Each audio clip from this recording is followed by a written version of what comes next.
to start the second half, you guys forced 5 straight punts. Most of them were 3 and outs. What was going right on those drives?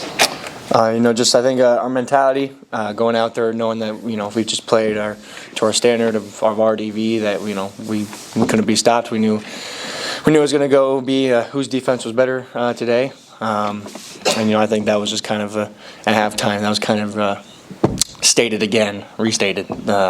going into the second half. What did you and Nash see on those blocks? What do you mean? Just how did you see it coming low, the ball, like... You're talking about the field goal blocks? Yeah, the field goal blocks. Oh, yeah. So on that first one, when they got the penalty, I noticed that it was low. So I just told him that, take 3 steps and then jump as high as you can, really. And then I got one, and then, he got the second one. So there really wasn't much going into that. We just knew. I just kind of noticed that they were being kicked low. How tough is this knowing guys like Luke when this is our last time? And you guys had a real opportunity there at the end. Yeah, I came in with them. We all, were in the same class, and to go through that grind and all the ups and downs and the past 5 years, it's tough. And trying to close out that last game and become bowl eligible. You could tell everybody wanted it. You could tell throughout the week, and just with the tenacity and discipline and engagement that, this was going to be our game. And unfortunately, that's not how football works sometimes. So, what's your emotion after that final minute of play, the sort of the back and forth of things happening? What was registering for you? I was excited. That's football for you right there. That's Big Ten football, back and forth, back and forth. So nobody was, freaking out that we had to go back out there and get a stop. Everybody knew that, it was going to come down to us or it was going to come down to them. So just got to go out there and someone has to make a play. Either they do or we do. And unfortunately, they ended up being their way. Did he just kind of squirt? Did people think he was tackled on that the Iowa run back there? Is that why he kind of squirted through on that? On that last play?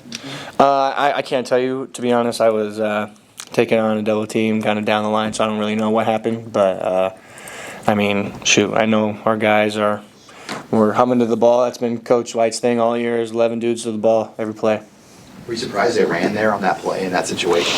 Well, I think it kind of goes back to when Nash hit him, and he kind of got up a little bit slow, and then they ran it on that third down. I think, I don't know if they were confident and if he hurt his hand or his shoulder or whatever, so I think they just kind of had to play with what they had.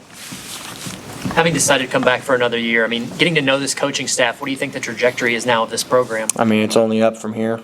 I'm really excited to be a part of it. I think that was a big part of why I wanted to come back. Is I think this coaching staff has put a lot of time and effort and has given it a lot of potential to make a massive leap of growth next year. You're going to be one of the leaders, obviously, this team coming back for a 6th year. What maybe the message right away of how you take these close games and turn them into? It's just going to start with how you approach everything from the workouts that are going to start here maybe a week or 2 or whatever it may be, and to mat drills in January. It's going to be how you approach everything, because if then you're breaking yourself down and you can't get through it, then what are you going to do when it really matters here in the fall? It's going to take a lot of convincing at all to get guys like Isaac and Nash back for another year with you.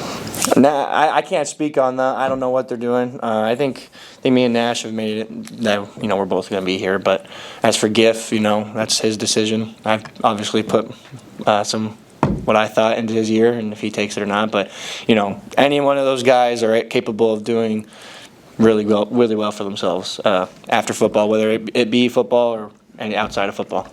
Can you explain why Coach White's defense was so successful this year? I think it was just a group of guys out there. RDV, he literally told us today that he just planned on watching, and he didn't even plan on coaching, really, meaning that he was going to let 11 dudes play RDV, play to our standard, and run to the ball, and I think he saw that today, and I think he was pretty happy with it. And I just think how we played. He really just credited how we played for his defense.